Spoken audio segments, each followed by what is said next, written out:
Move to the fourth question and begin back again with the first one in the drawing. Mayor Brewer, if you'll approach, I'll ask you this question while you come up. The gas and water and sewer services are integral to the strength of Graysville. What would you do to make the most of these assets in the future? Over the last 3 years, as everyone knows, we have implemented a gas line replacement, and we're now saving somewhere in the neighborhood of close to $1,500 a day.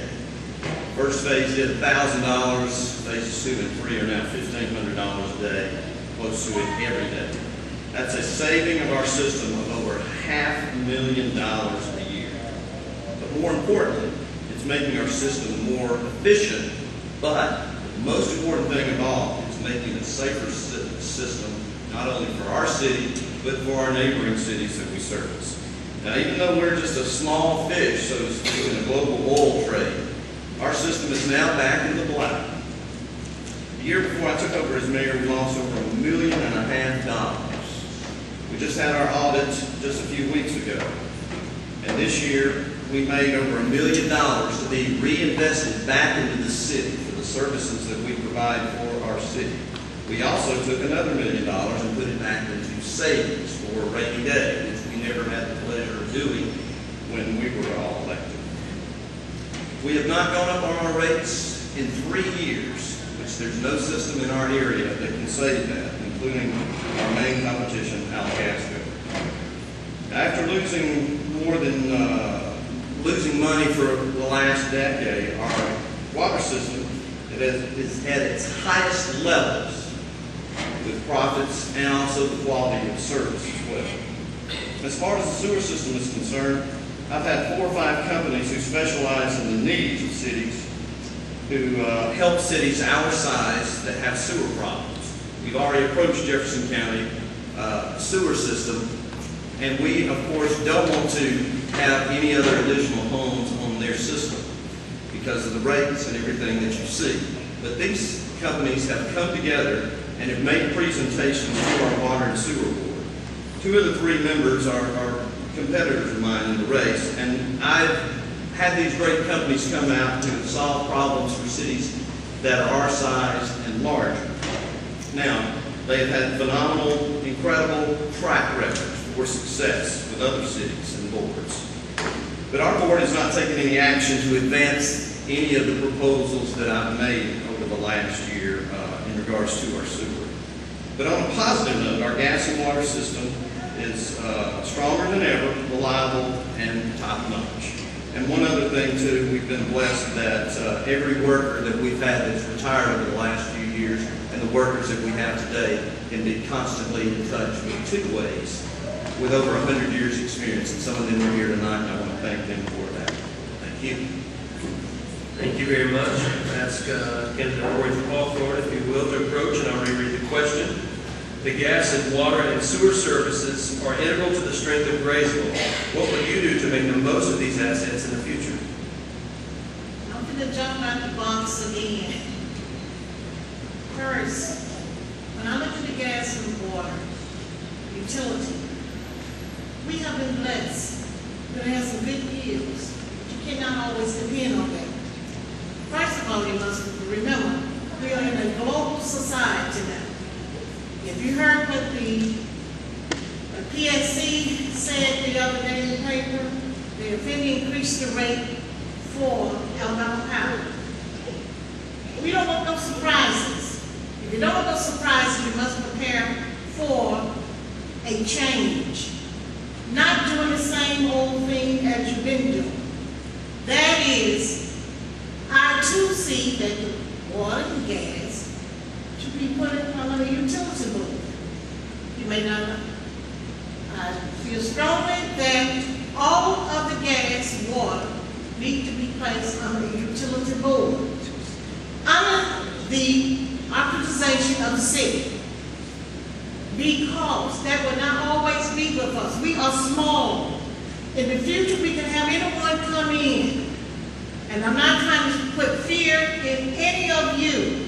If we're looking ahead, we got to look ahead on that. We got to change our revenue. We cannot always depend on the utility to save us. have to look for other revenues. And that's why it's so important that we attract other business, other companies to come into Graysville. Our environment is changing. The weather has changed. When we look at our environment, we better start looking at, we don't have no cold weather as we had in the past. What if we have a bad year? What are we going to do? If that is the source of our revenue and the only source, we will have problems. So we have to look for other revenue sources. And those sources have to go beyond dealing with utility.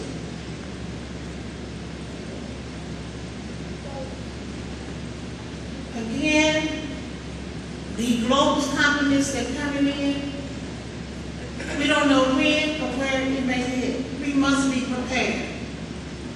And one thing that was said last time was, and my time is up. You got 30 seconds. Okay.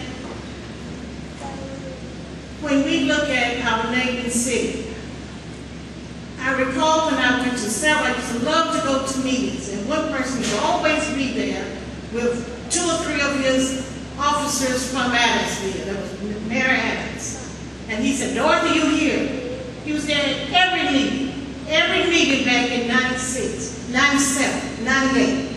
I never did see him in a bus. He was there, and he prepared the city. Thank you very much, and I'll ask Candidate Randy Teeter to come, and I'll repeat the question again. The gas and water and sewer services are integral to the strength of Graysville. What would you do to make the most of these assets in the future? Over the last 4 years, we've lost our most experienced gas and water men who work in the department. Those that are left and the new men are put in more than difficult situations. Not only must they train inexperienced men, time is limited or even non-existent for them to learn the system properly themselves. And although we began to replace old cast iron lines and we're saving a lot of money, I believe that's true, but we've already $2.8 million for that project. We haven't started making the payments on that bond yet. So we've got a deal for it, but it was necessary. It did make the system safer, and we need to continue the efforts. There's still miles of deteriorating gas lines in the ground. The gas breaks are very serious and dangerous. And that's why I believe experience is a must. Customarily, we have 1 man on call 1 day a week. 1 week at a time. And there may be 3 now. There was at the time I wrote the letter, there was 2 men that could be on call. One week, one the next week. And the situation presented in a gas break, they could be forced to rely on inexperienced help. And that's a serious problem. If elected, I would encourage the city council to hire truly skilled laborers. The only way to keep them is paying them competitive wages. Well, the city's got a good benefit package. A man that's got a CDL license, knows how to operate a backhoe and a ditcher and haul gravel and do the work they have to do. With a wife, car, and house, they can't make it on $11 an hour. They're not going to come here and work. And I think we'd have to pay offer a more competitive wage. And with the newly anticipated development here, there'll be even more need for experienced help in gas and water department. I too appreciate the men that have served here. They're still on call. They receive calls almost every day, if not every day. It would be my goal to be independent of them. They're retired. They've done their time. They're retired. And it would be my goal to be independent of them and not have to call on me. And that might take a little while, but that would be my goal. Also, I recently found out that 4 years ago, we could have bought the equipment to replace the gas lines for less than $400,000. And we would have hired 2 men, and they wouldn't work $11 an hour, but we would have owned the equipment. Before we continue another gas line project, I would look into buying this equipment again, especially for the margin. Thank you very